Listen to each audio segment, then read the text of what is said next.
Irmãos, como muitos de vocês já sabem, hoje nós vamos iniciar uma nova série de pregações em nossa igreja. A série intitulada Gálatas, o verdadeiro evangelho. Gálatas, o verdadeiro evangelho. E para os irmãos que gostam de anotar e que vão rever depois, não é? O sermão, toda essa série ela tem uma tese central, uma afirmação central que resume todo o conteúdo do livro.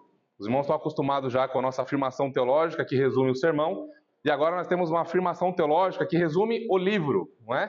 Então os irmãos já estão bem treinados, saberão interpretar e ver ao longo da série como esses pontos, não é, resumem muito bem todo o livro. E a tese, a afirmação é a seguinte: Gálatas nos ensina que somente o verdadeiro evangelho, revelado por Deus, centrado em Cristo, recebido pela fé e vivido no Espírito, é capaz de salvar, libertar e sustentar a vida cristã. Irmãos, como nós sempre fazemos no início de uma série, para quem está acompanhando pela primeira vez a nossa igreja, o início de uma série, nós, na primeira palavra, não é, sobre a série, sobre o livro que nós vamos expor, nós fazemos um voo panorâmico, não é? Naquela carta, naquele livro, naquele texto da Escritura. E hoje não será diferente. Não é? Então a pregação de hoje, vocês sabem que quando a gente estuda homilética, a gente aprende que tem tipos de sermões, né? O sermão mais fácil de se fazer, para mim, é o mais difícil. O sermão mais fácil de fazer é o temático. Porque você pega um tema, e aí você já tem o tema, já tem o título do sermão, já tem os pontos do sermão, já tem os versículos lá que dão sustentação a cada ponto, não é? Mas você tem um monte de texto isolado, solto, não é? E aí você precisa lutar para fazer com que esses versículos isolados da Escritura falem acerca daquele tema, mas você está mutilando o texto da Escritura. Então, a nossa primeira exposição num livro da Escritura é quase um sermão temático. Só ele é um sermão temático expositivo, porque a gente não vai fazer esses recortes aí que o pessoal gosta de fazer, tá bem? Nós vamos ficar somente em Gálatas. Mas lembrem-se que o voo de hoje é panorâmico. Nós estamos vendo a ilha de cima, ok? Nós conseguimos muito ver as aves voando, os pássaros voando, mas nós ainda não vamos aterrissar na ilha. Nós ainda não veremos aquele jardim de tulipa maravilhoso. Nós não conseguiremos ver mais de perto as abelhas voando sobre os girassóis. Nós não conseguiremos ver os peixes nos laguinhos, tá bem? Nós estamos no helicóptero, vendo lá de cima Gálatas, tá certo? E aí, a partir da semana que vem, nós vamos aterrissar e olhar, portanto, cada um desses detalhes de maneira mais minuciosa e atenta, e de perto, tá bem? O texto base para nós nessa manhã é Gálatas, capítulo 2, verso 16. Gálatas, capítulo 2, verso 16. Diz assim a Escritura: sabendo, contudo, que o homem não é justificado por obras da lei, e sim mediante a fé em Cristo Jesus. Também temos crido em Cristo Jesus, para que fôssemos justificados pela fé em Cristo, e não por obras da lei, pois por obras da lei ninguém será justificado. Pois por obras da lei ninguém será justificado. Vamos orar. Pai Santo, te damos graças, ó Deus, pelo privilégio de estarmos aqui nesta manhã, uma vez mais, celebrando a ressurreição do Teu Filho Jesus, celebrando a nova criação. E agora, Senhor, nós rogamos a Ti, por aquela bendita graça iluminadora, para que nós aprendamos mais do Senhor, o que o Senhor tem para nós nesta manhã, a olharmos Gálatas, essa epístola tão gloriosa que o Senhor nos deu, de maneira panorâmica. Ó Deus, dá-nos uma resoluta disposição de alma, corações atentos, almas zelosas, desejosas, famintas pela Tua palavra, Senhor. E que nesta manhã, portanto, nosso coração seja mais dilatado pelo Teu Filho Jesus, para que possamos amá-lo, servi-lo, nos dedicar a Ele, servi-lo com mais intensidade, mais amor, ó Deus. Possamos, portanto, oferecer nossas vidas como sacrifícios agradáveis ao Senhor. Ó Senhor, faça isso também nos nossos filhos, nas nossas crianças, e aqueles que nesta manhã ainda não te conhecem de maneira experimental. Rogamos a Ti, portanto, Senhor, que esta manhã seja uma manhã de justificação e graça, somente para a glória do Teu Filho Jesus. Assim oramos, Pai Santo, e descansamos. E rogamos a Ti que venha sobre nós, de maneira tanto especial, para que possamos verdadeiramente sermos incendiados pela Tua palavra. E é no Teu Filho Jesus que nós oramos, descansamos e esperamos. Amém e amém. Irmãos, nós temos uma das maiores tentações do mundo, como igreja, de maneira corporativa, e você, como cristão, de maneira particular. A grande tentação que nós enfrentamos não é abandonar o Evangelho.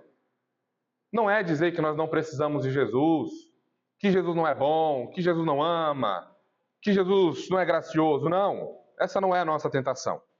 A nossa tentação é dizer que nós precisamos de Jesus, Ele é importante, Ele é muito bom, Ele é maravilhoso, porém, precisamos de algo mais.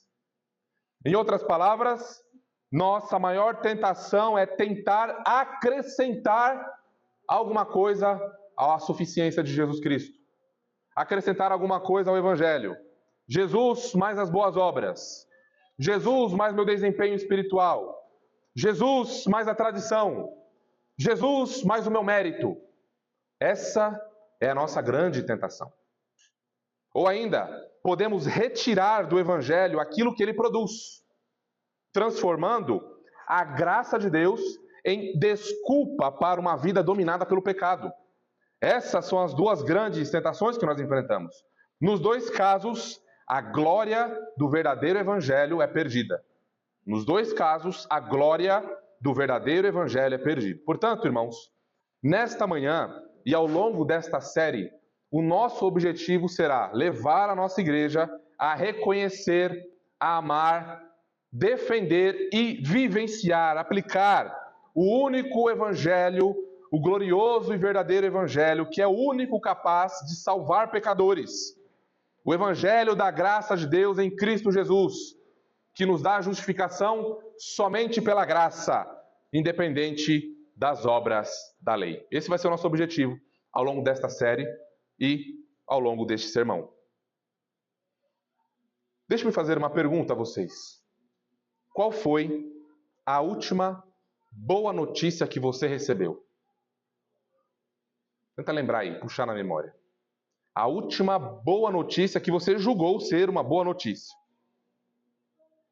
Nosso contexto brasileiro hoje está cada vez mais difícil, não é?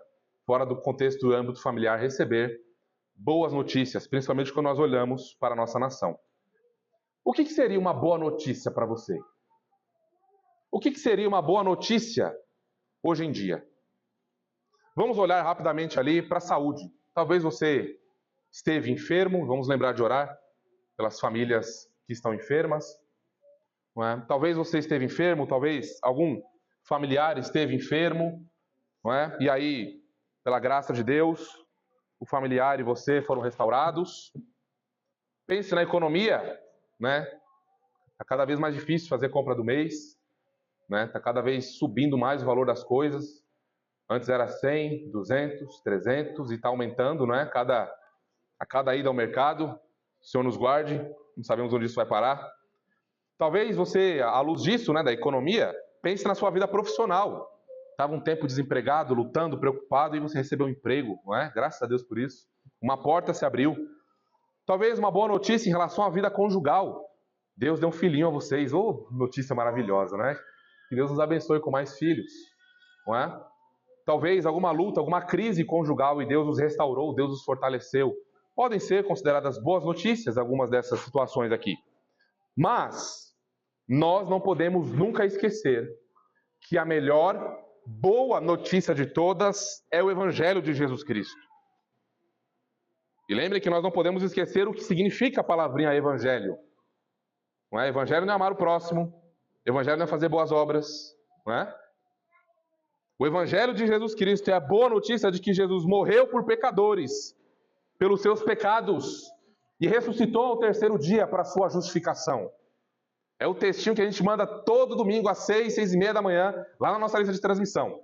1 Coríntios 15, 1 a 3 ou 4, que diz exatamente isso. Jesus morreu e Jesus ressuscitou. Essa é a melhor boa notícia que qualquer pessoa em sã consciência pode receber. Mas, irmãos, lembrem, quando Jesus deixa de ser suficiente para os nossos corações, para as nossas almas, para as nossas famílias, quando ele deixa de ser suficiente, o evangelho deixa de ser evangelho. Quando Jesus deixa de ser suficiente para tudo que você faz na vida, o evangelho, o glorioso e verdadeiro evangelho, deixa de ser evangelho para virar qualquer outra coisa. Por isso que o título, vocês estão percebendo, a glória do verdadeiro evangelho, a glória do verdadeiro evangelho, o verdadeiro evangelho, eu quero que você sonhe com isso. Porque o título dessa pregação é a glória do verdadeiro evangelho. E nós vamos ver que o verdadeiro evangelho, afirmação teológica, você que está anotando, o verdadeiro evangelho é glorioso porque ele vem de Deus, ele justifica pecadores somente pela fé em Jesus e os liberta para uma vida no Espírito. É isso o que faz o verdadeiro evangelho ser glorioso. Quando nós percorremos a carta aos Gálatas, que é o que nós vamos fazer hoje, nós encontramos essas 3 razões que provam a glória do verdadeiro evangelho. E assim está, portanto, organizado o nosso sermão. Como bons batistas, aliancistas que somos, 3 pontos, né? E lembrando do Pai, do Filho e do Espírito. É claro que eu estou brincando com vocês, né? Mas sempre bom ter 3 bons pontos para o nosso sermão, né? Ele fica redondinho ali. Então, primeiro ponto. A glória do verdadeiro evangelho se dá porque ele, o verdadeiro evangelho, vem ao pecador por revelação divina, ou por revelação de Deus. Aqui nós estamos olhando para os capítulos 1 e 2 de Gálatas, tá bom? Segundo ponto, ele é glorioso porque somente ele justifica o pecador pela fé em Jesus. Capítulos 3 e 4 de Gálatas. E o terceiro e último ponto, o evangelho verdadeiro é glorioso porque ele liberta o pecador para uma nova vida no Espírito. Capítulos 5 e 6 de Gálatas. Agora vamos rapidamente abrir um parêntese para nós falarmos com os nossos pequenos, com as nossas crianças. Esse momento, para você que nos visita, é o momento em que nós fazemos um resumo do sermão para as nossas crianças. Nós falamos com elas o sermão inteiro, mas esse é um momento específico, não é? Que nós queremos que elas guardem em seus corações. Então, crianças, cadê? Moisés, Analice, Pedro, Jonas, cadê? Dorinha tá ali, Miguel, Jonatas, Heleninha, cá aqui. Todos vocês, prestem atenção. O nome dessa historinha é A Melhor Notícia de Todas. Quem aqui gosta de fazer aniversário? Todo mundo gosta, né? Tô vendo. Tá bom, então imagine aí, crianças, imagine que, hoje é o seu aniversário. Imagine que hoje é a sua festa de aniversário. Imagina aí, aquela festa, aquela coisa toda, não é? Aquilo que vocês gostam, aquelas brincadeiras maravilhosas. Então, aí imagina que papai e mamãe estão há um tempão procurando aquele brinquedinho que você tanto queria. Ou aquele livro, aquele presente que você tanto queria. E esgotou. Acabou. Saiu de linha. Mas você queria tanto, você sonha, deseja, não é? Você dorme, você vê o brinquedo brincando com aquilo, mas saiu de linha. Está em falta. Nem nos States, não é? Fora do Brasil a gente consegue. Simplesmente saiu de linha. E se achar, é uma peça raríssima. Vocês sabem o que acontece com isso, né? Eles colocam o preço lá em cima. Só que aí, no dia do seu aniversário, chega uma pessoa para você com um presente, embaladinho, fechadinho, e aí então essa pessoa entrega para você esse presente. Aí você acha que, tá bom, né? Mais um presente, ganhei um monte ali, né? Mais um. Só que aí essa pessoa diz assim, eu acho que seria bom se você abrisse esse presente. Não é? Aí você pede para o papai e para a mamãe, eles deixam, e você vai lá, aquele barulhinho, né? Maravilhoso do plástico de presente ali, aquele barulhinho lá. E aí então, você abre. O presente. E quando você abre o presente, você falta pular no teto de alegria. Sabe por quê? Quem chuta? O que você ganhou?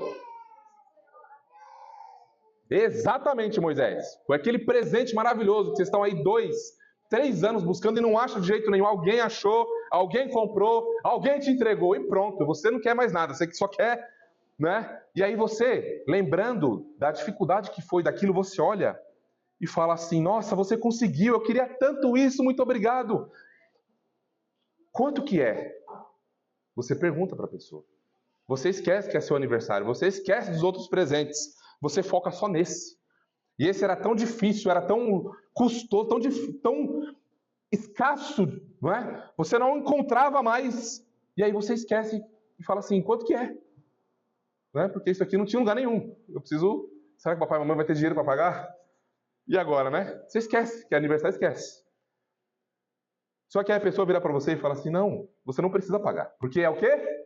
Presente. Presente não se paga. Se você for pagar, não é mais presente. Crianças, era exatamente isso que estava acontecendo aqui nos Gálatas.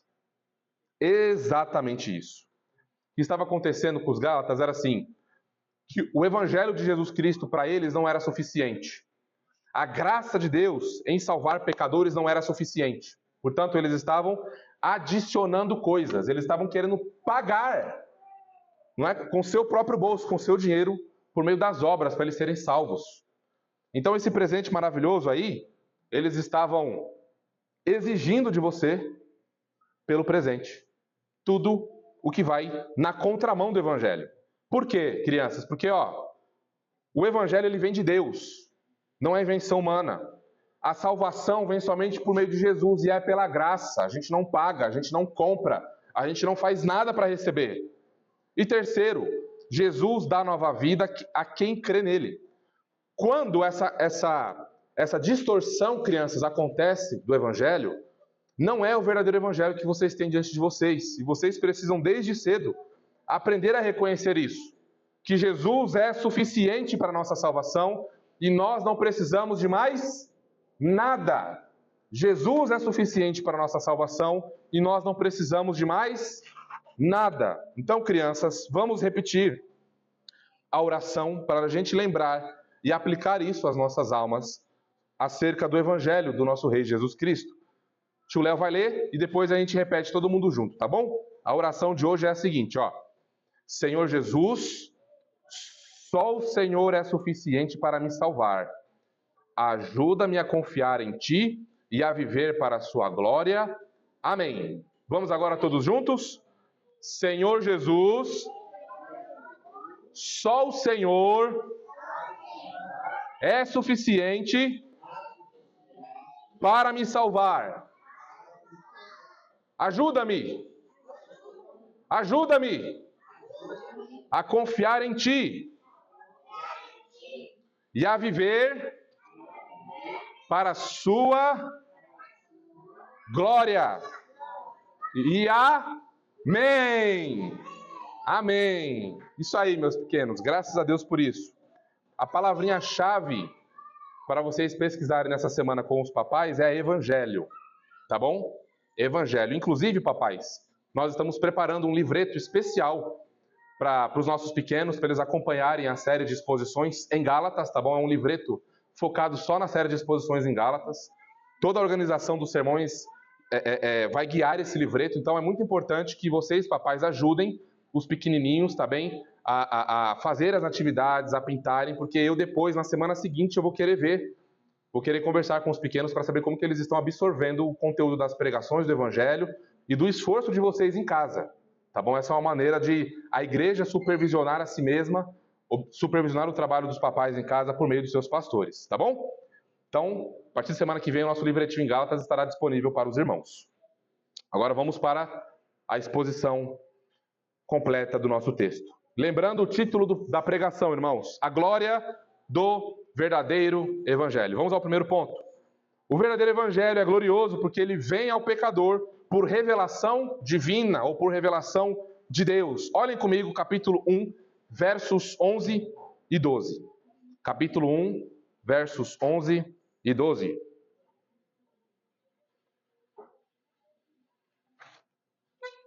Diz assim a Escritura: faço-vos, porém, saber, irmãos, que o evangelho por mim anunciado não é segundo o homem, porque eu não recebi nem o aprendi de homem algum, mas mediante revelação de Jesus Cristo. Até aí, meus irmãos.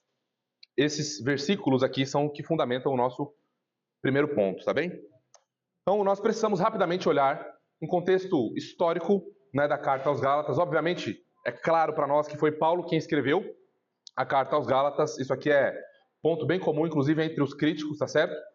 Paulo escreveu essa carta e ela possivelmente é, ao que tudo indica, a primeira carta que o apóstolo Paulo escreveu, tá?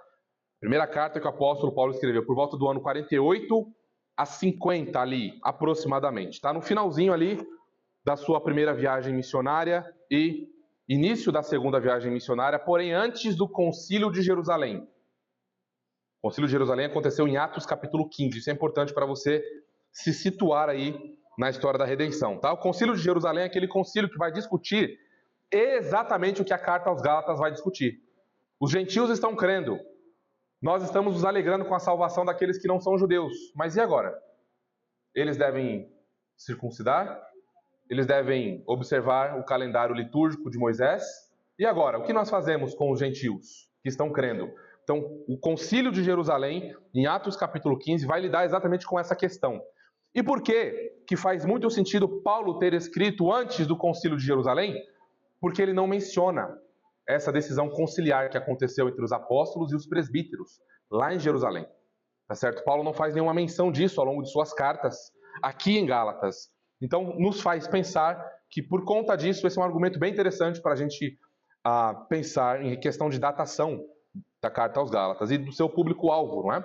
Porque se você pegar a sua Bíblia de estudo aí, você verá que a gente tem duas principais teorias, não é? Paulo escreve para a Galácia do Norte, e isso vai influenciar aqui a cronologia da vida de Paulo, ou Paulo escreve para os Gálatas do Sul, tá certo? Nós entendemos que, muito provavelmente, Paulo está escrevendo para os Gálatas do Sul, e não do Norte, tá bem? Então, irmãos, é muito importante nós sabermos por que Paulo escreve essa carta. Porque muitos dos problemas que nós vemos hoje na igreja cristã, no mundo, se dá exatamente aqui. Nós encontramos aqui, nós vimos as heresias em Colossenses, não é? As heresias elas só vão tomando uma nova roupagem, mas grande parte do problema que nós enfrentamos está aqui, em Gálatas também. Então Paulo escreve Gálatas para combater os falsos mestres judaizantes.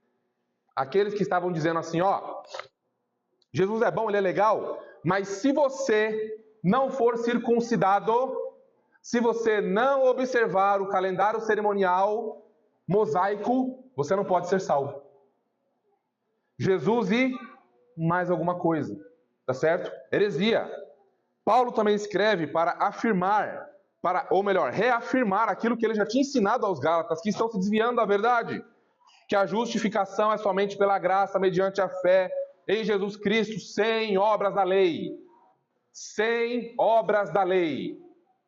E o terceiro e último grande propósito é mostrar que a vida cristã é vivida não na força da carne, não na base do desempenho espiritual, mas no poder e atuação do Espírito de Cristo, ou o Espírito Santo. Tá certo? Então tudo isso a gente aprende, meus irmãos, aqui em Gálatas, tá? O tema central, mais uma vez, para os irmãos lembrarem, de todo o livro de Gálatas, toda a carta aos Gálatas é a liberdade do crente em Cristo, a liberdade do crente em Cristo fundamentada na justificação somente pela fé e vivida no poder do Espírito. Eu acabei de dar para vocês os 3 grandes blocos em que a nossa série de exposições está organizada. Ou que toda a carta de Gálatas, né? Um grande esboço aqui da carta aos Gálatas. Nós temos aqui, ó, o verdadeiro evangelho defendido, capítulos 1 e 2, o verdadeiro evangelho explicado, capítulos 3 e 4, o verdadeiro evangelho vivido, capítulos 5 e 6.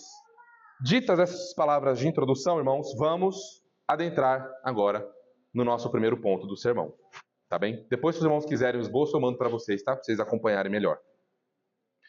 Então, o nosso primeiro ponto é que o verdadeiro evangelho é glorioso porque ele vem a nós por revelação divina. E quando isso acontece, significa que, se o evangelho não é algo fabricado pela mente humana, não é algo que o homem criou, significa que ele não admite substitutos. E aqui é o nosso primeiro subponto. Ele vem por revelação divina e, portanto, ele não admite substitutos. Veja Gálatas 1, versos 6 a 9. Admira-me que estejais passando tão depressa daquele que vos chamou na graça de Cristo para outro evangelho. Aqui não é uma seita gnóstica não, irmãos. É uma igreja cristã. Uma igreja cristã, passando para outro evangelho. Verso 7. O qual não é outro, senão que há alguns que vos perturbam e querem perverter o evangelho de Cristo. Mas, ainda que nós mesmos, ou um anjo do céu, viesse do céu e vos pregasse o evangelho que vai além daquilo que temos pregado, seja anátema, seja maldito, seja amaldiçoado. Palavra dura do apóstolo Paulo.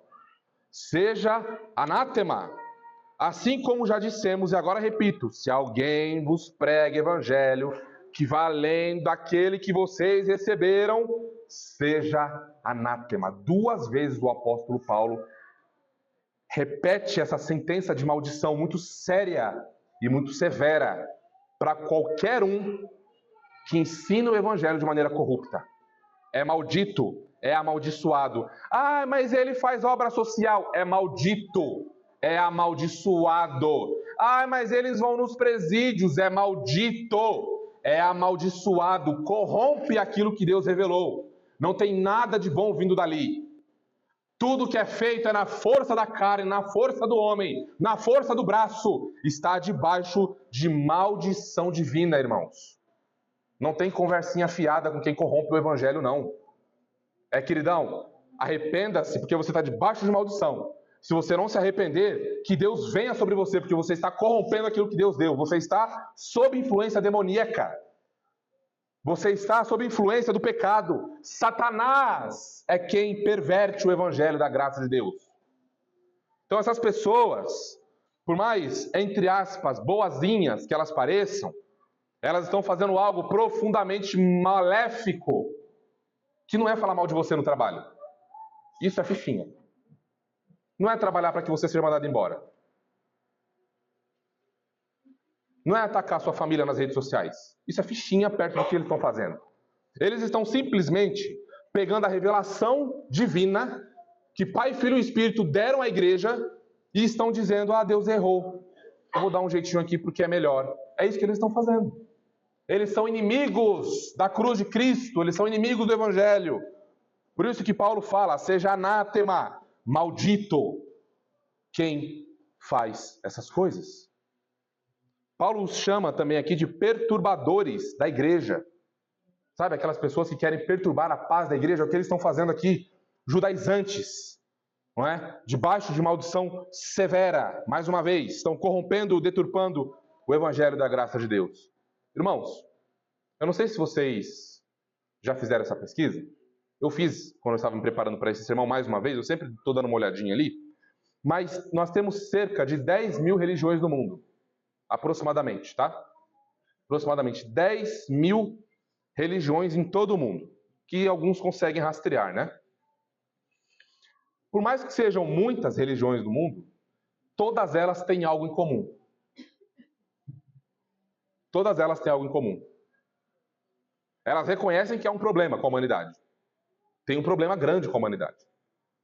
Mas a solução que é dada sempre cai aqui. Esforço humano. Obra humana.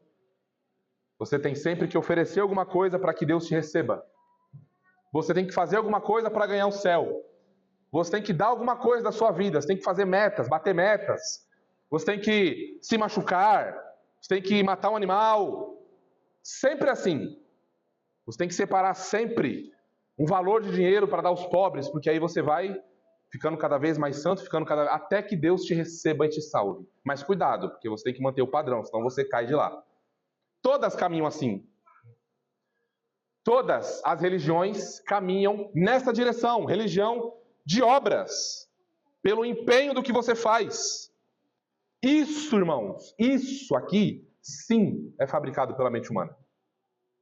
Isso sim, porque nós temos 10 mil. É um número grande, não é? Mas, o Evangelho da graça de Deus é a única mensagem que se distingue de todas as outras. Então, enquanto alguns usam esse número de várias religiões, né? Mas qual que é a verdadeira? Tá vendo? Por que a sua é verdadeira? Como alguns ateus fazem, né? Gostam de usar esse argumento de muitas religiões para dizer que o cristianismo é mais uma entre elas. Só que não, irmãos. Só que não, porque o cristianismo é algo completamente diferente. O cristianismo afirma que nós somos salvos somente pela graça de Deus. E quem morre, quem faz alguma coisa é o próprio Deus. Quem em sã consciência conseguiria fazer uma coisa dessa? O próprio Deus assume a humanidade. Ele assume a condenação que era desses pecadores que mereciam a condenação. Ele morre, ele ressuscita. Quem consegue inventar uma coisa dessa, irmãos? Ninguém. Por isso que o Evangelho é a única religião separada. O cristianismo é separado de todos os outros. Ah, mas dentro do cristianismo, né, você vai lá no IBGE, você tem lá Testemunho de Jeová, Mórmon, Catolicismo Romano e etc e tal. Pegue cada uma delas e compare com a graça de Deus revelada no Evangelho. Não dá. Todas elas vão dizer: como é que eu faço para ser salvo? Persevere até o fim.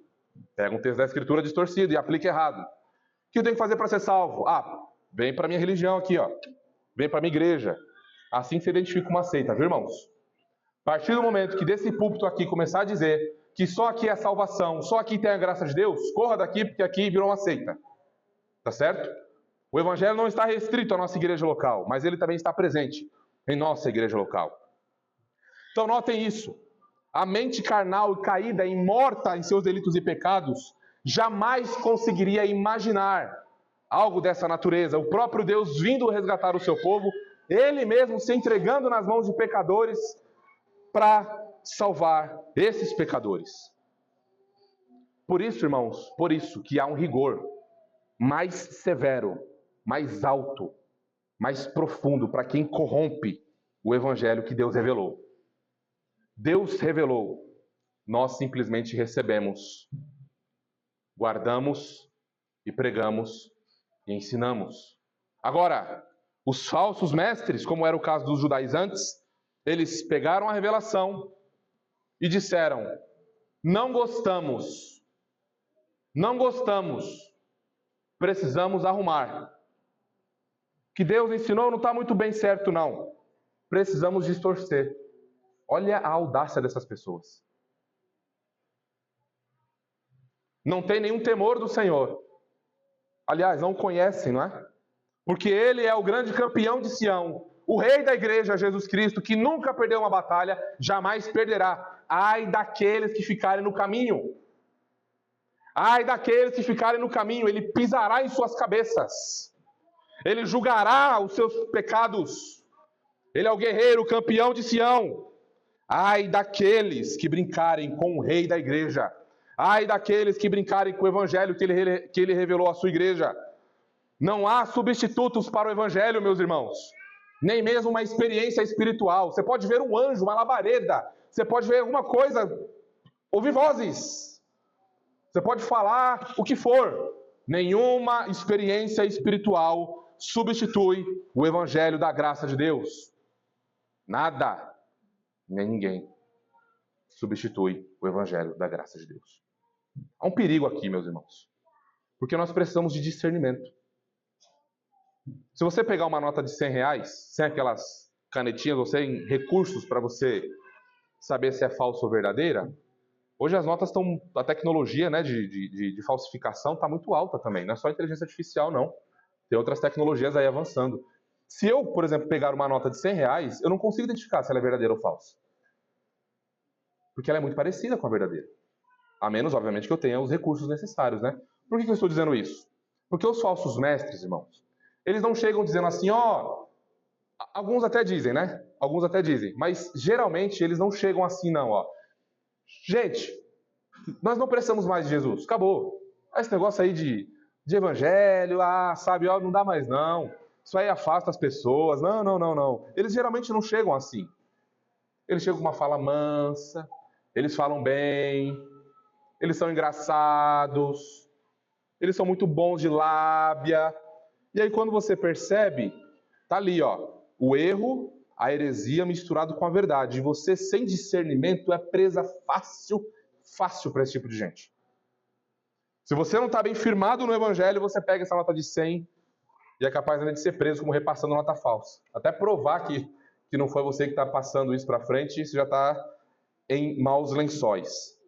Então lembre disso, irmãos. Um evangelho 99% verdadeiro é 100% falso.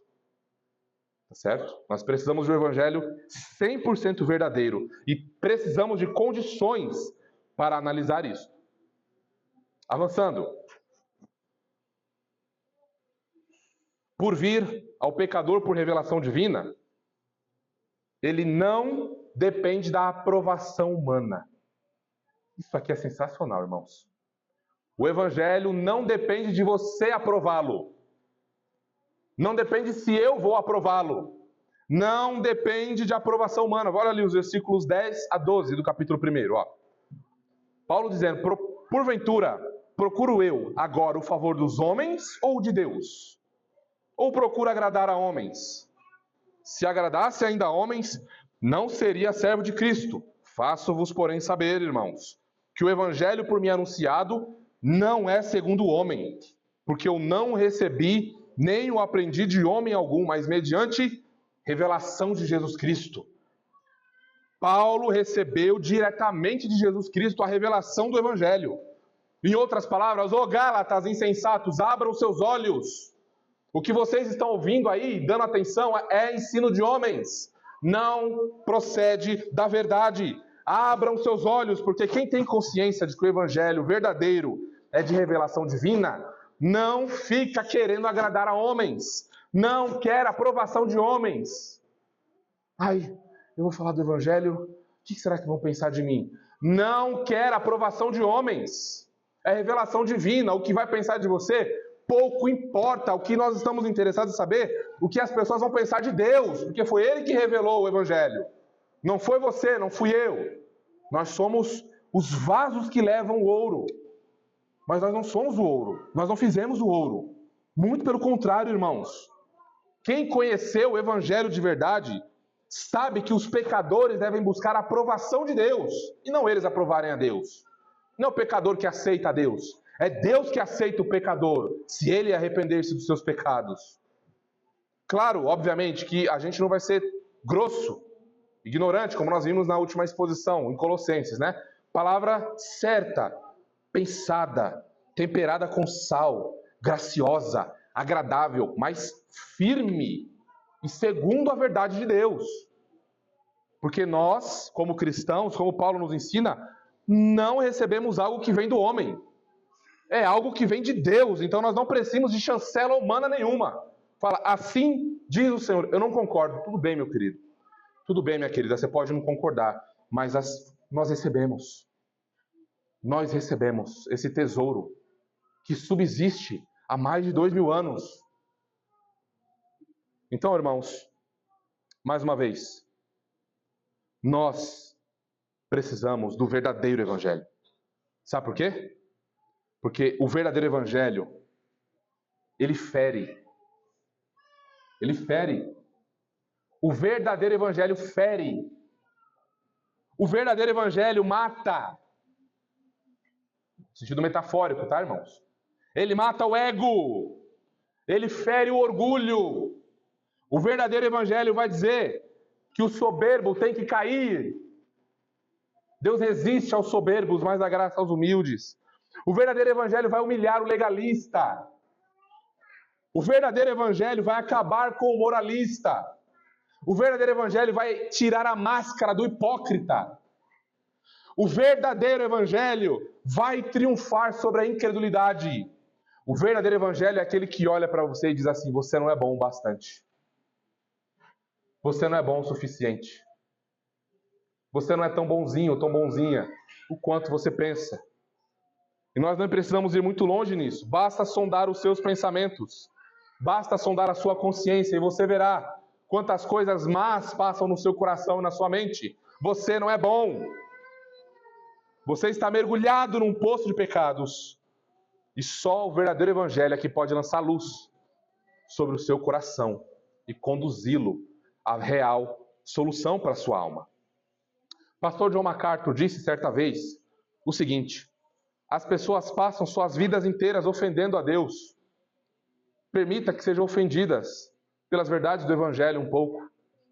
Mais uma vez, isso não significa que nós vamos ser maus, que nós vamos falar de qualquer jeito, que nós vamos chutar as pessoas com os nossos lábios. Não é esse o ponto. O ponto é que o verdadeiro evangelho, o glorioso evangelho, o verdadeiro evangelho de Jesus Cristo não depende de aprovação humana. E isso, portanto, irmãos, deve nos levar a pensar o seguinte: talvez nenhum de nós aqui tenha problemas com leis cerimoniais do Antigo Testamento, não é? Porque é o que os judaizantes estão fazendo. Eles estão pegando leis cerimoniais do Antigo Testamento, eles estão voltando às sombras, não é?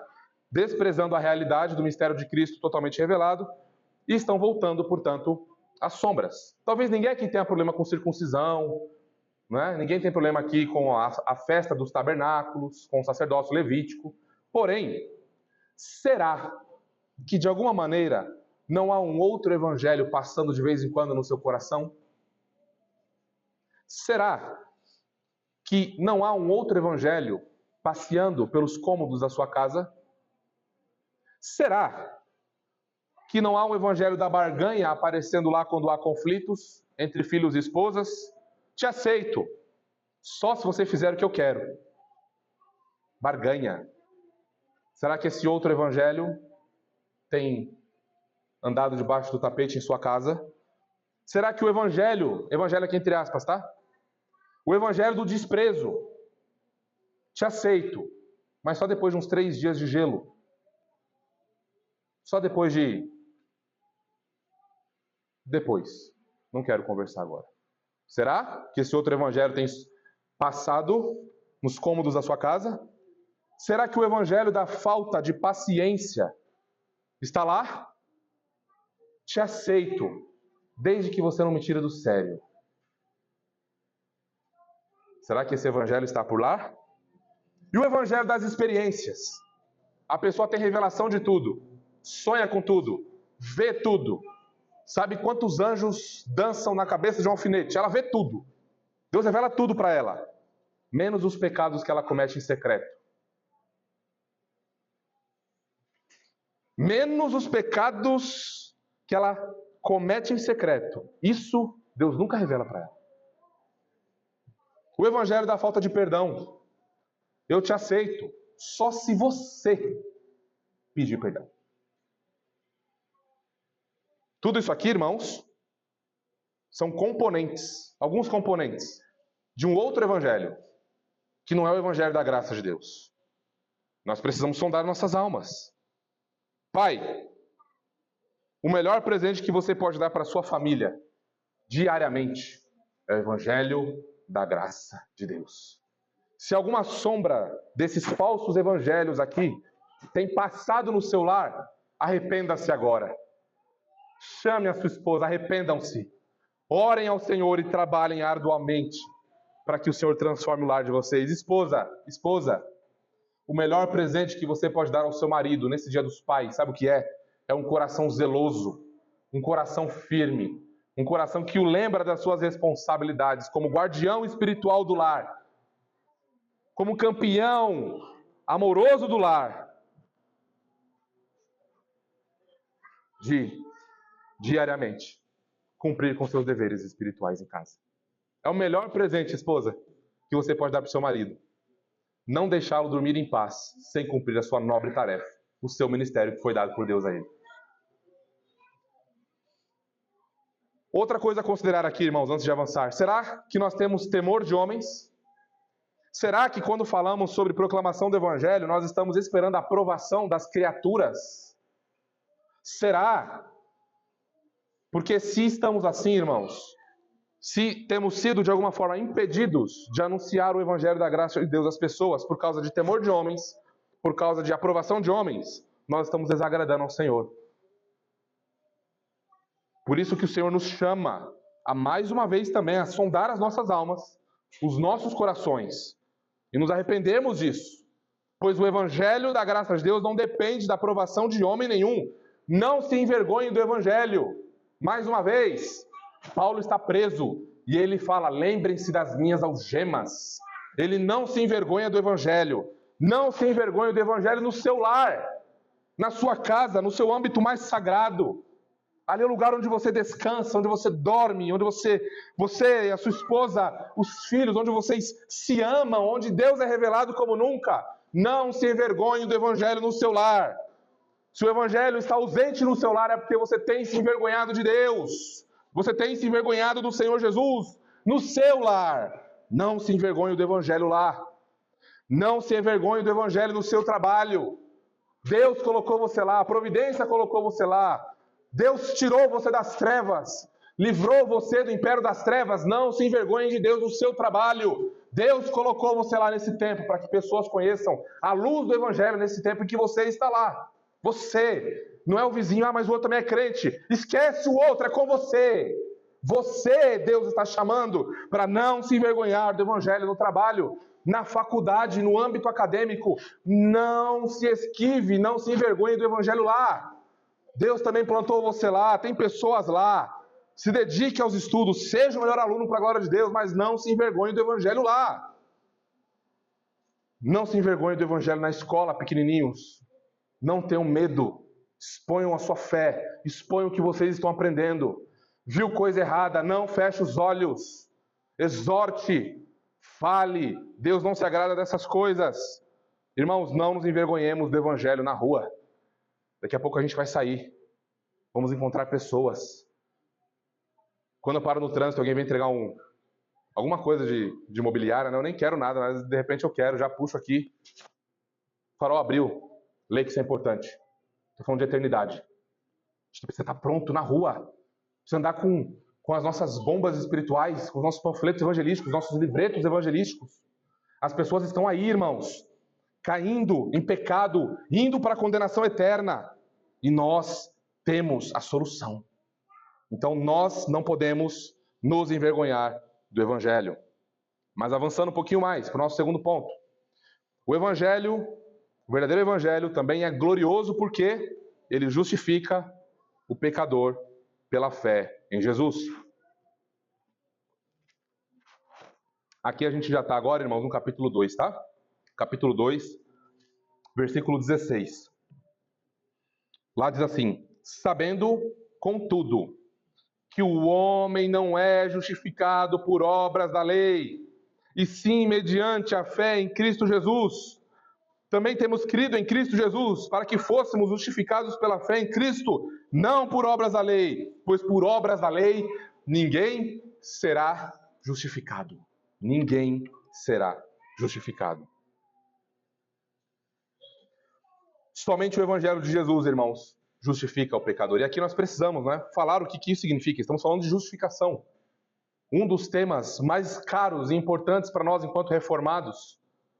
Mais caros e importantes para nós quando olhamos para o retorno da igreja, a fé antiga, a fé bíblica, que tinha sido corrompida pela igreja romana. Deus desperta Lutero a ler Romanos, mas Gálatas e Romanos, o seu conteúdo, alguns até dizem que Gálatas é um resumo de Romanos, por conta dos seus 6 capítulos e não 16, como tem Romanos, e a sua profundidade, a sua clareza em expor um tema tão glorioso como o da justificação pela fé. Gálatas, ao lado de Romanos, é a carta que foi mais usada pelo Senhor para despertar a igreja. Para despertar a igreja, para ver que a justificação não é algo que é um processo, Eu vou fazendo boas obras, eu vou sendo cada vez mais justificado. Aí eu vou caindo em pecado, eu vou sendo menos justificado. E aí, de repente, eu morri. E eu não tenho pecado suficiente para ser condenado e nem tenho boas obras o suficiente para ir direto para o céu. Para onde que eu vou? Para o purgatório. Não é? Eu vou para o purgatório. Eu não tenho pecado suficiente para ir para o inferno direto e nem tenho boas obras o suficiente para ir para o céu direto. Então o que eu vou? Eu vou para o limbo.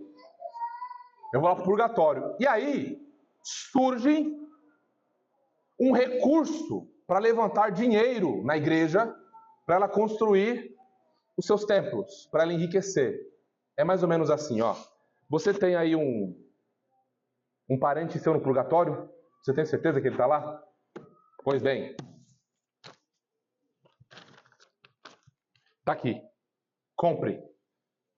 E assim que você comprar e o seu dinheiro cair no gasofilaço e fizer um barulhinho a moeda, uma alma saiu do purgatório e foi para o céu. Simples assim. Se você não tem dinheiro, sinto muito. Tomara que dê certo alguma coisa no purgatório lá, do teu parente. Como que nós justificamos uma loucura dessa à luz desse texto, irmãos? Não existe, mas isso foi ensinado por muitos anos. Hoje isso recebe uma outra roupagem por aí.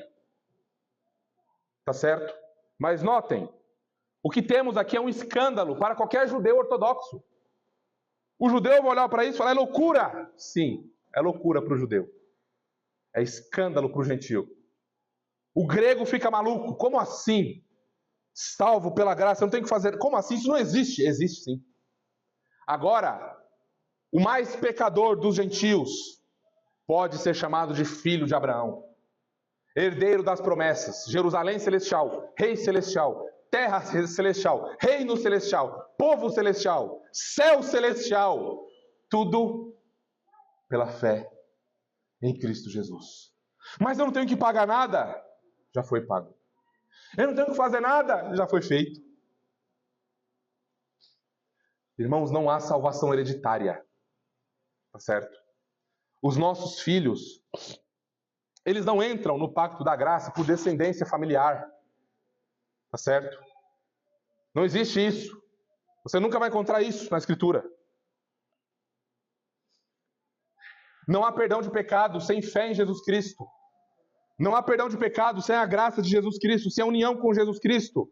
Nenhuma obra, nenhuma obediência podem garantir que você será declarado justo diante de Deus. Você não pode ser declarado justo diante de Deus por suas obras. Pensa comigo aqui, ó. Uma ilustração simples. Alguém cometeu um crime. Aí esse alguém é preso. Esse alguém vai ser julgado. Ele está diante do tribunal. Ele pede a palavra. Ele diz assim, não, agora eu prometo que eu vou ser bonzinho e não vou fazer isso que eu fiz. Tá bom. Mas quem vai pagar pela falta que você cometeu? Você. Então, um criminoso precisa pagar pelo seu crime. Do contrário, o juiz é injusto. E o nosso Deus não é injusto. O nosso Deus é justíssimo. Portanto, o pecador precisa ser condenado. A justiça de Deus exige. A santidade de Deus exige. A consciência nossa exige. Olhe, por exemplo, o nosso sistema penal. Alguém que comete um crime, você vai olhar para aquilo e dizer assim, essa pessoa merece ser inocentada? Claro que não. A sua consciência vai dizer, merece justiça. Justiça, o povo clama por justiça. Mas a nossa justiça aqui é imperfeita, portanto, há uma justiça perfeita. Há um juiz perfeito que não poderá ser comprado, não poderá ser manipulado por nenhum jogo político, por nenhum toma lá da cá, não é? E todos os seres humanos comparecerão diante desse justo juiz. E qual é a boa notícia disso, irmãos? Que Jesus Cristo, por meio da sua obediência ativa em obedecer à lei de Deus, todos os seus aspectos, tudo aquilo que nós quebramos, não é? Ele obedeceu perfeitamente à lei de Deus, obediência ativa. Jesus Cristo também obedece de maneira passiva. O que é isso? Ele recebe do Pai o fogo da condenação, o fogo da justiça. A ira de Deus Pai cai sobre Jesus Cristo.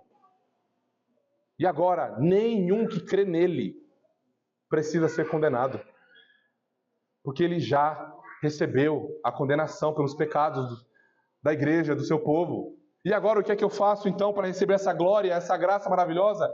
Crer em Jesus. Essa é a exigência do Evangelho. Creia em Jesus, porque ele já fez tudo. Tudo que precisava ser feito, Jesus fez. Não faltou nenhuma vírgula, não faltou nenhuma gota, não faltou nenhum ponto. Por isso que o Dr. Lutero disse que a justificação pela fé é o artigo da igreja que a sustenta de pé ou a derruba. Se você quiser saber se alguém é seu irmão em Cristo, pergunte o que ele crê sobre a justificação pela fé. A justificação pela fé não só nos revela a boa notícia do Evangelho, mas revela a pessoa do Evangelho. E aqui é curioso porque o Evangelho não é só uma boa notícia, mas ele é uma pessoa. O Evangelho é Jesus Cristo.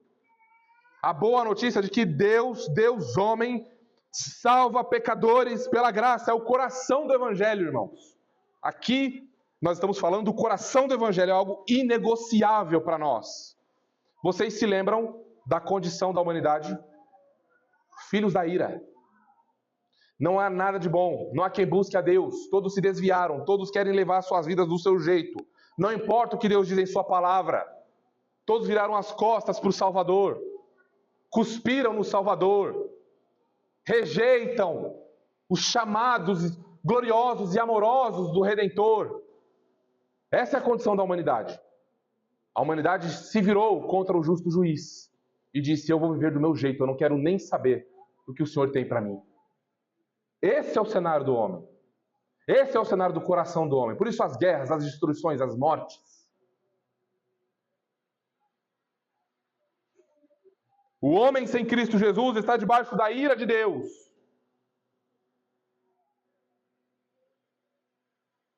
Da amorosa ira de Deus, da santa ira de Deus, da justa ira de Deus, da perfeita ira de Deus. A necessidade de justificação é urgente, meus irmãos. É urgente. Não dá para deixar para amanhã. Não dá para falar amanhã. Não dá para mandar mensagem amanhã. É agora, é hoje. Nesse momento. Porque Deus deseja salvar pecadores. Sem a justificação pela fé através da graça, um pecador não é salvo. Por isso que Jesus Cristo não é um apêndice na nossa vida, Ele é tudo. Nós dependemos dele para tudo. Ele nos salva, Ele nos sustenta, Ele nos mantém de pé. Pergunta 37 do nosso Catecismo Batista vai definir para a gente o que é justificação. E a pergunta é exatamente essa. O que é justificação? Resposta. A justificação é um ato da livre graça de Deus, onde Ele perdoa todos os nossos pecados e nos aceita como justos diante de seus olhos, somente pela justiça imputada a nós, recebida somente pela fé. A justiça de Jesus Cristo, irmãos, é ela que nos é dada. Por isso que não tem mérito humano, não tem obra humana nenhuma. Se você está em Cristo, Deus nunca vai te amar menos e nunca vai te amar mais. Ele te ama porque você está em Cristo e Jesus Cristo é o Filho do seu amor. O Pai ama o Filho ama o Pai, o Espírito é o amor.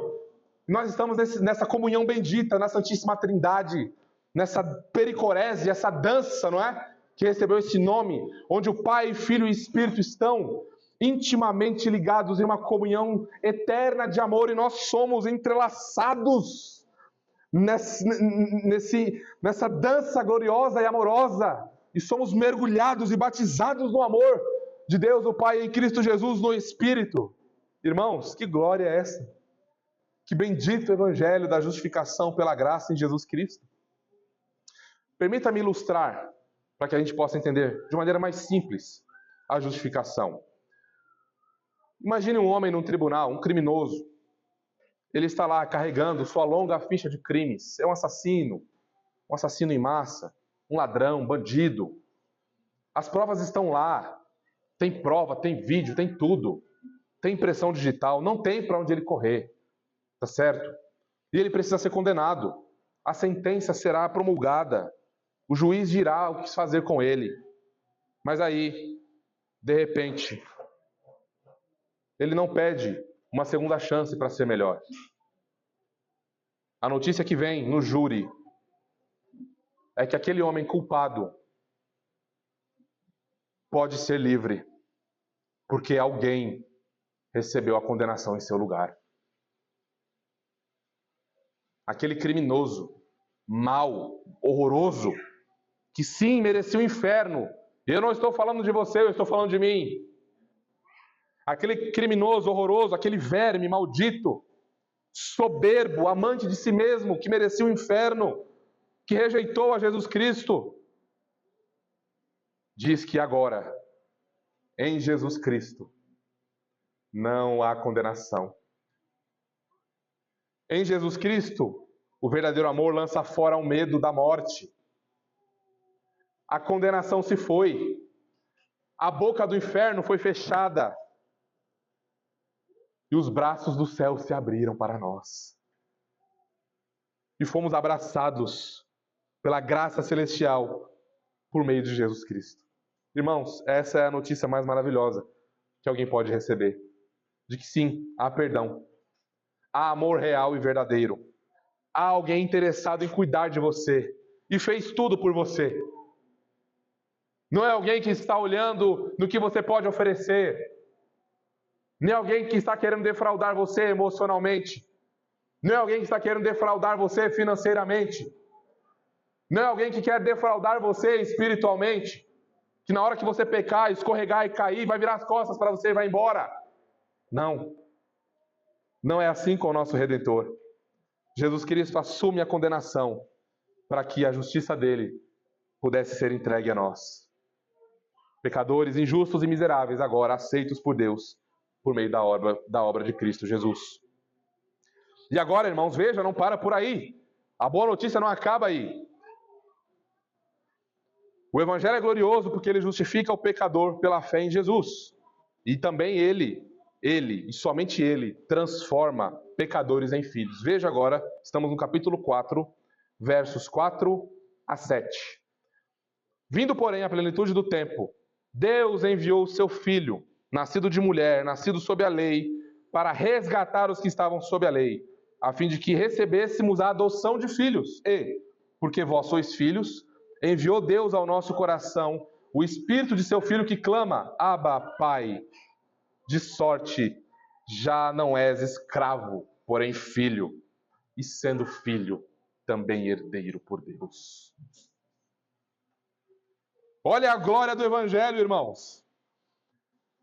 Aquele criminoso que era você, que éramos nós, eu, agora além de perdoados, nós somos adotados. Nós somos perdoados daquele júri e não simplesmente somos mandados embora.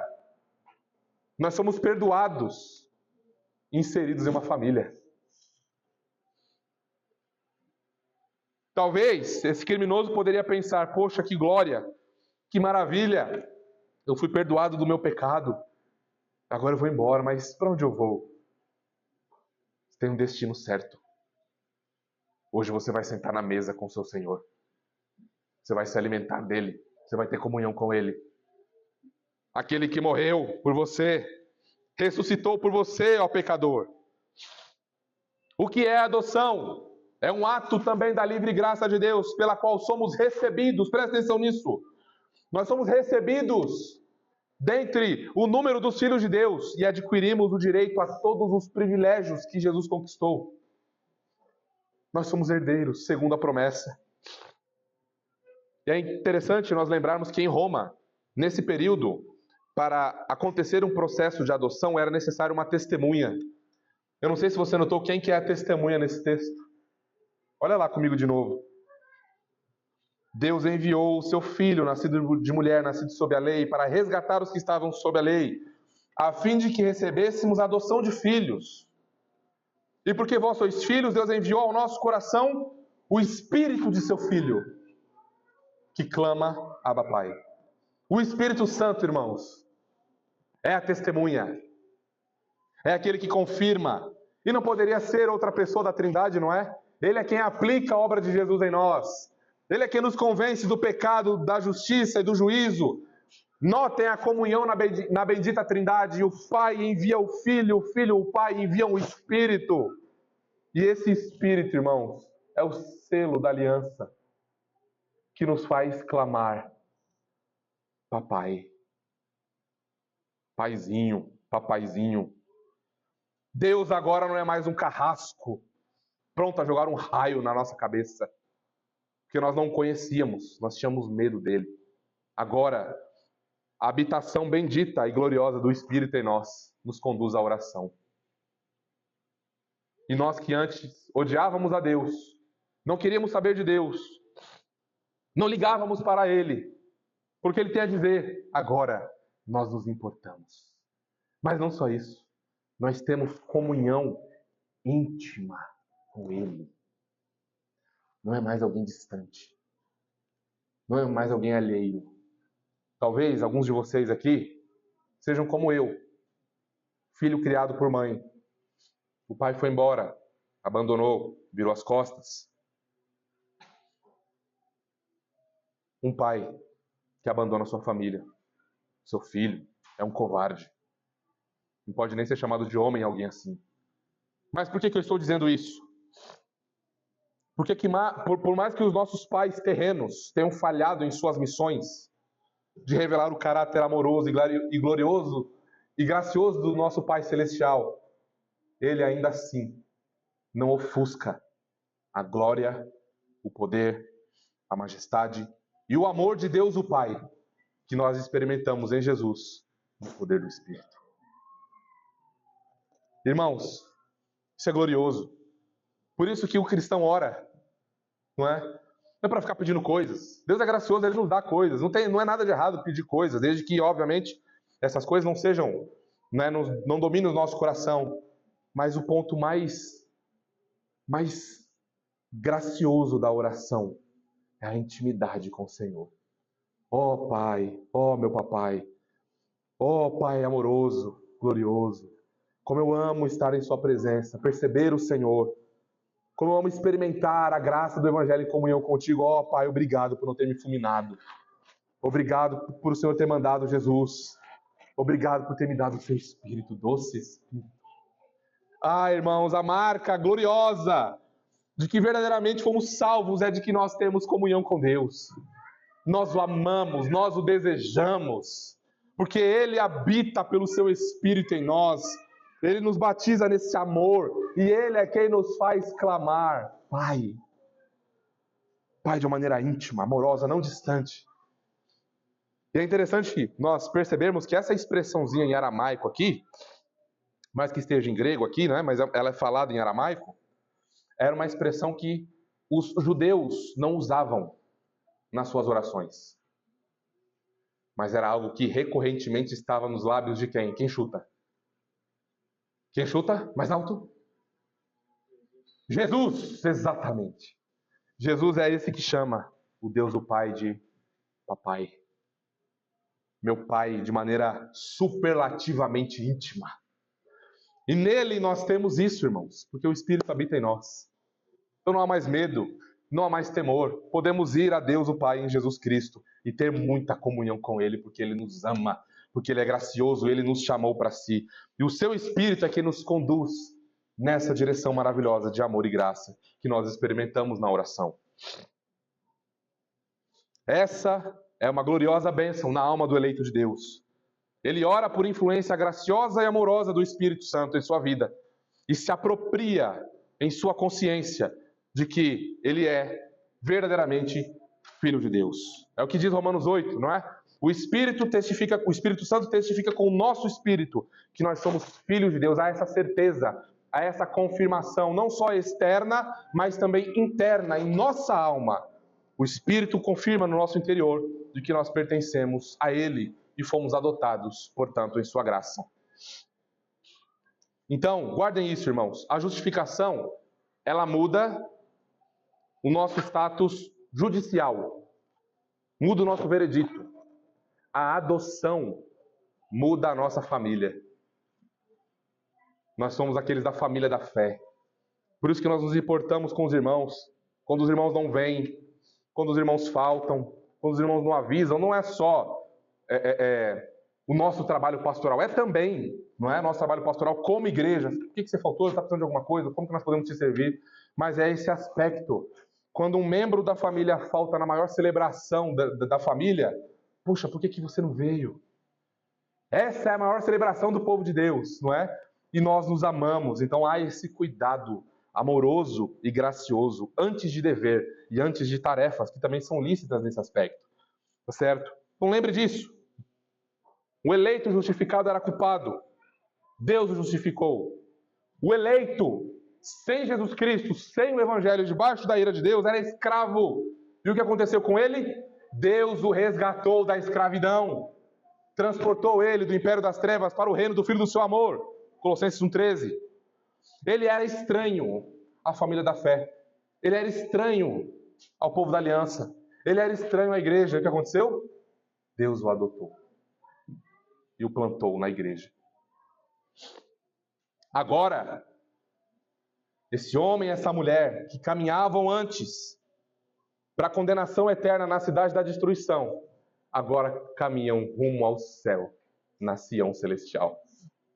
É isso, irmãos, essa grande virada. Por isso que você tem que parar de pensar isso que eu vou dizer agora. Pare agora, imediatamente, de pensar que você é aceito por Deus pelo seu desempenho. Ah, não, eu não vou participar da mesa do Senhor porque meu desempenho hoje não foi muito bom. Heresia! Queima isso do seu coração, pelo amor de Jesus. Não é pelo seu desempenho, se você foi bem ou se você foi mal. É somente por Jesus Cristo, irmãos, que nós nos achegamos a Deus. Nós temos comunhão com o Pai, no poder no Espírito. Pare de confiar em suas obras. São palha. Palha. Pelas suas obras agora você está bem. Daqui 5 minutos você está mal. Inconstante. Inconstante. Pare. Olhe para Jesus. Veja o que Ele fez por você. Creia nele. E se aproprie disso. E descanse. Deixe a sua consciência descansar. Deixe a sua consciência, assim fraca como a minha, aflita como a minha, desesperada como a minha. Leve a sua consciência a Jesus. Deixe ela repousar lá. Deixe ela lá. Não saia de lá. Fique lá. Fique lá até que seu coração se inflame. Fique lá até que sua alma repouse. Fique lá até que você possa dizer: eu não temo a tempestade, que Jesus está no barco. Eu sei quem Ele é. Ele vai cuidar de mim. Ele vai cuidar da minha família. Ele vai cuidar dos meus filhos. Fique lá. Não saia de lá.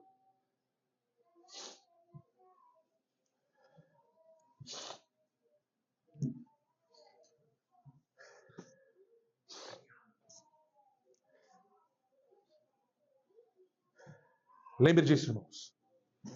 É somente por Jesus Cristo que nós somos justificados e aceitos. Papais, tem uma coisa importante que nós precisamos lembrar aqui.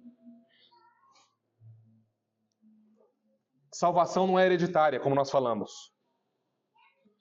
Nossos filhos são muito abençoados por estarem aqui no culto. O maior meio de graça que Deus nos deu. São muito abençoados por terem uma Bíblia, ouvirem cânticos, participarem das atividades, brincarem com as crianças. Mas isso não é suficiente. Pais, isso não é suficiente. Eu tenho me preocupado, eu tenho lido algumas pesquisas feitas aí por institutos, Lifeway e algumas outras instituições, falando como crianças crescem na igreja. Em determinada fase elas viram as costas para o Evangelho e caminham para o mundo. Isso tem me preocupado como pai. Deveria nos preocupar também enquanto pais. Porque os nossos filhos, se eles só ouvem o Evangelho domingo após domingo, nós precisamos perguntar o que acontece de segunda a sábado. Eles precisam, sabemos, é Deus que é soberano em salvá-los, em cuidar deles, em chamá-los irresistivelmente. Sim, eu sei. Mas há uma tarefa que nós precisamos cumprir enquanto pais. As oportunidades que Deus tem nos dado, essas crianças têm convivido conosco praticamente 24 horas por dia. Deus tem dado graças para alguns pais estudarem e fazerem homeschooling. E essas crianças conosco, com o pai e com a mãe, praticamente 24 horas por dia. E quem é o Deus que elas estão conhecendo nessa dinâmica familiar? Qual é o evangelho que elas estão vendo? Porque elas estão vendo. Elas estão aprendendo. Elas têm muita teologia para compartilhar a partir do que elas estão observando de nós. A maneira como falamos, a maneira como disciplinamos, a maneira como corrigimos. Eles estão aprendendo muita teologia. Muita teologia. Não pense que não. Tá? Não pense que não. Então, irmãos, por isso que nós precisamos aproveitar todas as oportunidades em casa. Vai lavar a louça, vem aqui, filho. Vamos ouvir um cântico. Você prestou atenção no que o cântico falou? Explica. Fala, vai ler um livrinho, faz links com o Evangelho. Mostre como esse mundo é mau. Mostre como quando ele desobedece é por causa do seu coraçãozinho mau e como ele precisa de Jesus. Senão ele não vai obedecer por amor. Ele vai ser um bom moralista, um bom hipócrita, mas se o Evangelho não rasgar o seu coração, é isso que resta para ele. Como, irmãos, portanto, o Evangelho está sendo aplicado em nossos lares todos os dias? Talvez você não tenha filhos, mas isso se aplica a você também, marido, solteiro. Como que o Evangelho está premiando a sua vida de segunda a sábado, de domingo a domingo? Anuncie Jesus todos os dias para o seu próprio coração e para aqueles que estão ao seu redor. Fale quão terrível coisa é cair nas mãos do Deus vivo. Fale o horror do pecado, a desgraça do pecado que o pecado promove nos seus corações. Fale sobre a santidade, sobre a justiça de Deus. Fale que as boas obras deles não podem salvá-los. Ensine-os sobre isso. Fale sobre isso. Fale sobre a soberania de Deus. Eles precisam ouvir essas coisas dentro da nossa casa, no nosso lar. Eles precisam também ouvir quão doce é a pessoa bendita de Jesus. Sabe aquilo que o nosso filho vê a gente fazendo sempre? Espero que não seja você no smartphone. Ele vai imitar. O meu pai e a minha mãe são os meus heróis. Eles estão fazendo aquilo, eu quero fazer aquilo que eles estão fazendo também. Então o nosso desafio é como que os nossos filhos, aqueles que moram conosco, estão vendo, recebendo essa revelação dessa graça, desse amor maravilhoso, sem igual, no convívio conosco. Como? Porque só Jesus pode perdoar pecados, e se nós falharmos em apresentar quem é Jesus Cristo, nós estamos apresentando um destino eterno errado para eles. Se nós estamos falhando em mostrar o Evangelho a eles em nossos lares, nós estamos empurrando-os para um destino de condenação eterna, irmãos. Então nós precisamos pensar com calma sobre isso, conversar sobre isso, orar sobre isso. E agora, você estava doido para ouvir isso que eu vou dizer agora, né? Caminhando para o nosso último ponto. Eu sei que você queria ouvir isso.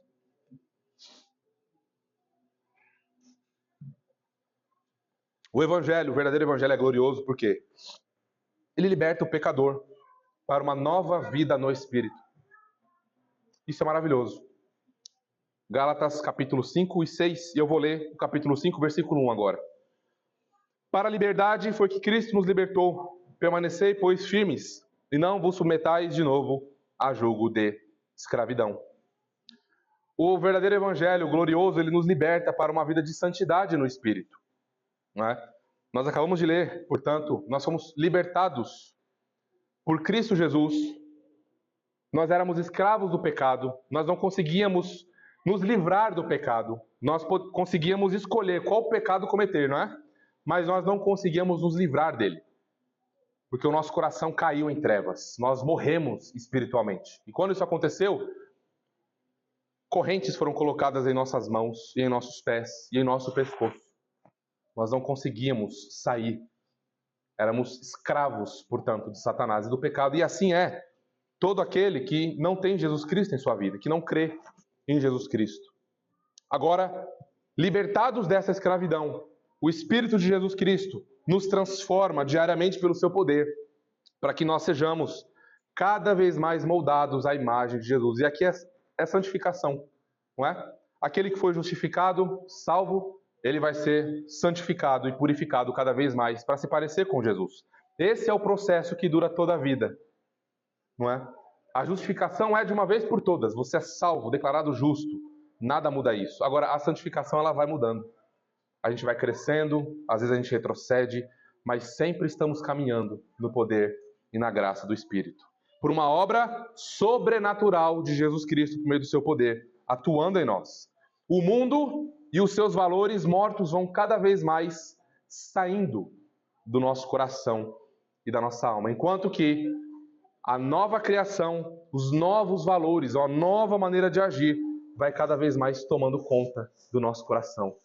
Antes, aqueles que tinham um problema com a mentira, na hora que mentem, imediatamente, seu coração quebra. Oh Senhor, eu pequei. E ele está em oração. Abba, Pai. Aqueles que tinham um problema em falar palavras torpes, sujas, palavrões, Quando escapa em ira, imediatamente seu coração quebra. Oh, Senhor. Se tem outra pessoa envolvida, me perdoe. Me perdoe. Eu estou sendo santificado. Tenha paciência comigo. Quando você agia de certa maneira em determinado momento, na ira, na tristeza, não é? Na fúria, Deus está transformando o seu coração. Deus está moldando você à imagem de Jesus Cristo. Por que isso é importante, irmãos? Porque no século passado surgiu aí, por conta desses movimentos de evangelismo explosivo e etc e tal, esse decisionismo, não é? Esses apelos que surgem por aí, surgiu uma heresia que hoje é muito comum falar por aí, no meio da igreja, né? Ah, não, irmão, eu estou com dificuldade com isso, mas sabe como é que é? Eu sou um crente carnal. Tá? Eu sou um crente meia boca. Eu sou carnal. Não é? Fazendo um uso muito ruim de 1 Coríntios, né? Quando Paulo diz que não pode falar a espirituais, mas como a carnais, ali é porque eles são imaturos, não é? Mas há gente que justifica adultério com isso, irmão. Só para vocês verem até onde vai a coisa, tá? Tem gente que justifica vício em pornografia com isso. Eu sou um crente carnal. Tem gente que justifica trair o cônjuge com isso. Tem gente que justifica a corrupção no trabalho com isso. Ah, não, é só um caixa dois aqui, eu sou um crente carnal. Heresia do inferno, do demônio, que faz com que o pecador fique confortável em seu pecado. Tá bem? Anátema, corruptores do evangelho. Tá certo? Ah, Deus vai te receber mais se você obedecer isso, isso e aquilo. Ah, não, mas eu não consigo porque eu sou um crente carnal. Heresia de todos os lados, irmãos. Heresia de todos os lados. Sabe qual é o lugar do crente carnal? Quem sabe onde é o lugar do crente carnal? Inferno, Moisés. Isso mesmo. Tá bom de teologia, menino. Continue assim, viu? Óbvio que a gente quer que o crente carnal, que não é crente, arrependa-se e crê em Jesus. Foi uma hipérbole, irmãos, tá bem? Tá? Mas se ele continuar assim, confiando em si mesmo, desse jeito, ele vai ser condenado por causa dos seus pecados. E aí Gálatas 5,16 diz para nós, olha, digo, porém, andai no Espírito e jamais satisfareis a concupiscência da carne. A tentação existe, a tentação é real, ela vem. Às vezes caímos, mas não é regra, é exceção. Porque agora o Espírito de Cristo habita na sua alma, no seu coração. E o Espírito de Jesus te conduz aonde? Abba, Pai. Não há escapatória para o eleito de Deus. Ele vai terminar ali.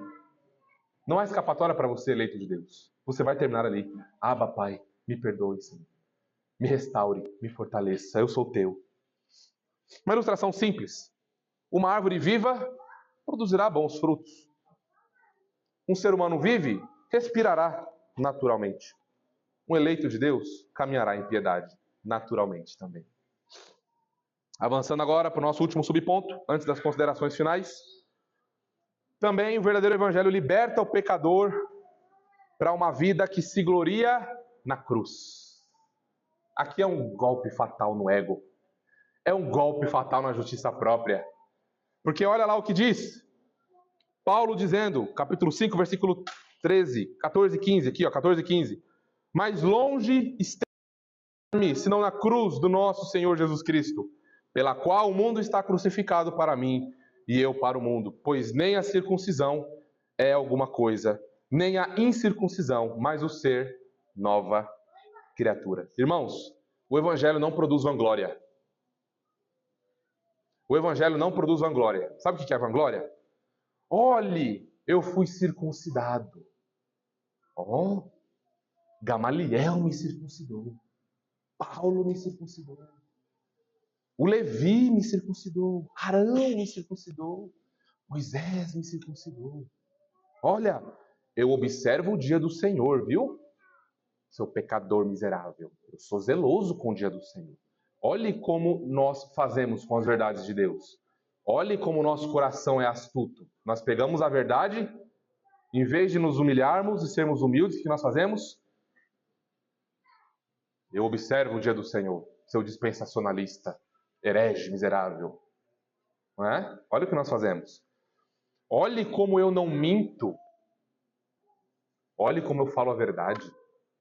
Olhe como eu sou disciplinado no uso do meu tempo. Olha, veja como eu educo os meus filhos. Veja o quanto eu oferto na igreja, eu oferto bastante. Tem que ofertar mesmo, tá? Tem que ofertar mesmo, mas não para sua glória. Para que o reino de Deus avance, para que você seja humilhado. Não para sua vanglória. Olhe como eu como bem, como eu sou saudável.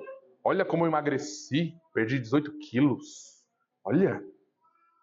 Olhe como eu leio muitos livros reformados. Tem que ler mesmo, tá bom? Tem que cuidar bem da saúde mesmo. Mas não com esse coração. Esse coração está mergulhado em vanglória. Esse coração está mergulhado em um lugar que não é o evangelho verdadeiro. Porque o verdadeiro evangelho promove o quê? Veja como Jesus salva um pecador miserável como eu. É isso que o evangelho produz. Veja o que Jesus fez por mim, verme miserável, fraco, olha o que Jesus fez. Eu estava perdido e morto, mas fui achado e recebi vida. Eu mereci o inferno, eu ganhei o céu, e eu não fiz nada para isso. Só contribuí com os meus pecados. Essa foi a minha contribuição, com os meus pecados. Olhe a nova criação em Jesus. Não olhe para mim. O que você vê de bom em mim é Jesus. O que você vê de mal sou eu mesmo, como diziam os reformadores. Olhe para Jesus, porque foi Jesus que venceu a morte, foi Jesus que venceu o pecado, foi Jesus que ressuscitou, foi Jesus que satisfez a justiça de Deus, foi Jesus que satisfez a santidade de Deus, foi Jesus que inaugurou a nova criação. Ele fez tudo, Jesus fez tudo, Ele é suficiente. Cale-se diante dele toda a terra. Importa que ele cresça e que nós sejamos humilhados até sumirmos. O mundo, com todas as suas distrações e ofertas pecaminosas, estão todas essas ofertas crucificados para lá. Eu não quero mais essas coisas, eu abomino essas coisas. Deus se odeia dessas coisas. Deus abomina essas coisas. E agora o Espírito habita em mim. Eu sou dele e ele é meu. E no final das contas, sabe o que você está cantando? Gálatas 2:20. Não vivo mais eu, mas Cristo vive em mim. Esse é o canto do cristão. Esse é o canto do eleito. Esse é o canto do justificado. Portanto, irmãos, Jesus cresça na nossa família, no nosso lar, no nosso trabalho, na nossa igreja. Onde formos, é tudo sobre Ele, não é nada sobre nós. Nós somos apenas o veículo, em todo lugar. Deixemos que as pessoas vejam a luz do Evangelho raiar. Deixemos que a luz do Evangelho em nossas almas iluminem as trevas desse mundo caído e corrupto. Permitamos que isso aconteça, irmãos, pois é isso que o Senhor deseja para nós. Indo para as nossas considerações finais, irmãos, o que nós vimos e consideramos até agora? Que ao lermos Gálatas, ao passarmos por Gálatas, nós contemplamos a glória do verdadeiro Evangelho. E a glória do verdadeiro Evangelho, ela se dá porque o verdadeiro Evangelho é revelação divina. Deus vem ao pecador, não é o pecador que vai a Deus, é revelação, Deus dá a revelação, nós recebemos, não há invenção de homens. Depois nós vimos que o Evangelho é glorioso porque ele justifica o pecador somente pela fé em Jesus. Não há nenhuma boa obra que possamos fazer para sermos salvos. Todo pecador precisa de Jesus Cristo. E terceira e última coisa que nós vimos agora foi porque o verdadeiro e glorioso Evangelho, ele é glorioso porque ele liberta o pecador para viver uma nova vida no Espírito. A nova criação, a graça que perdoa é a graça que transforma, tá certo? E aí a grande pergunta que nós temos que fazer nesse final não é se você conhece o Evangelho. Todos nós temos uma certa concepção do Evangelho. Eu acho que ninguém aqui vai dizer, eu não conheço o Evangelho, eu não sei o que é o Evangelho. Todos nós que estamos ouvindo constantemente sobre o Evangelho, temos alguma coisa a dizer sobre o Evangelho. A pergunta não é essa. A pergunta é, no que você está confiando para ser aceito por Deus? É no Evangelho? Você tem confiado no Evangelho para ser aceito por Deus? Na pessoa bendita de Jesus? Ou você tem confiado no seu desempenho espiritual? Na sua vida de oração? Que é boa, maravilhosa. Mas no que é que você tem confiado? Quando você não ora, você fica triste, Deus vai me receber mais. Você está bem, você pecou, Deus agora não me quer mais. Isso tudo, irmãos, são obras da lei. Maneiras de nós olharmos para Deus e vermos como que nós somos aceitos por Ele, ou não. O Evangelho de Jesus Cristo nos dá plena segurança. Porque Jesus Cristo morreu. Jesus Cristo ressuscitou dos mortos. Inaugurou a nova criação. nos deu fé e nele nós estamos seguros para sempre. Aqueles que estão em nosso meio, que ainda não se arrependeram dos seus pecados, eu exorto você, não confie mais em si mesmo. Desista de confiar em si mesmo. Desista de achar que você é uma boa pessoa. Você não é bom quanto pensa. Você está debaixo de condenação. Deus vai condenar você pelos seus pecados se você não se arrepender e crer em Jesus Cristo. Não há outro meio, não há outro caminho. Você está rejeitando o maior amor do mundo. Você está rejeitando a maior graça do mundo. Você está rejeitando a pessoa mais maravilhosa e bendita desse universo. A única que pode dar o que a sua alma busca nas coisas. Você tem buscado o que nos jogos, nos relacionamentos, no pecado, na internet? O que você quer, o que a sua alma procura, só pode ser encontrado na graça infinita que há em Jesus Cristo. Lembre, você não pode salvar você mesmo. Somente Jesus Cristo pode. Aos que creem, aos que já se arrependeram dos seus pecados, não voltem para a escravidão. Não voltem para um jugo de escravidão. Não tente conquistar pelas obras aquilo que Jesus conquistou pela graça. Ande no Espírito, viva no Espírito. Glorie-se somente na cruz de Cristo Jesus. Porque o verdadeiro Evangelho, ele vem de Deus. Ele salva pela graça. E ele liberta pecadores no poder do Espírito. Essa, portanto, é a glória do verdadeiro Evangelho.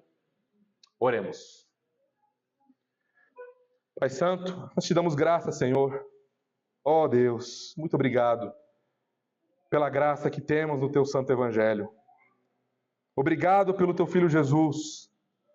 Obrigado pela habitação, ó Papai, do teu Espírito em nós. Ó Senhor, soberano, glorioso, maravilhoso, Pai de amor, Pai real, santo, perfeito, amoroso, gracioso, misericordioso, bondoso. No teu Filho e no poder do teu Espírito, ó Pai, nós te louvamos, nós te exaltamos, nós reconhecemos que o Senhor é rico em graça, tardio em irar-se, pronto a perdoar pecadores como nós. Ó Deus, nós te louvamos, Senhor. Muito obrigado por não ter destruído as nossas almas. Muito obrigado por não ter nos lançado na condenação eterna, que era o que os nossos pecados mereciam, que era o que nós merecíamos. Ó Senhor, 1000 vezes obrigado. Glória seja dada ao teu nome, ó Deus. Na terra, debaixo da terra, e acima dos céus, acima da terra. Não há ninguém como o Senhor. Não há ninguém glorioso como o Senhor. Não há ninguém tão santo, majestoso como o Senhor. Tão alto, tão sublime, tão pronto em nos receber no teu Filho. Nós te louvamos, ó Trino Deus. Muito obrigado, Senhor. Muito obrigado por sua ternura. Muito obrigado por nos receber, por nos abraçar, por nos tirar do desespero, por não nos deixar cair em poços de angústias profundos, Senhor. Obrigado por não permitir que Satanás peneirasse a nossa alma, destruísse a nossa alma, destruísse a nossa família. Senhor, guarda-nos. Guarda-nos no teu Filho, no poder do teu Espírito, Senhor. Guarda a nossa igreja, guarda os nossos irmãos, guarde todos os que estão aqui. Ó bendito e glorioso Espírito, que atua de modo todo-poderoso e irresistível. Salve pecadores, Senhor. Leve a Jesus, aplique a obra, seja o selo e o penhor da redenção na vida desses amados, ó Deus. Nós pedimos assim, ó Trino Senhor, confiando que nós temos os céus abertos, no nome de Jesus Cristo, nosso Redentor e nosso Rei. E é nele que nós oramos. Amém. E amém.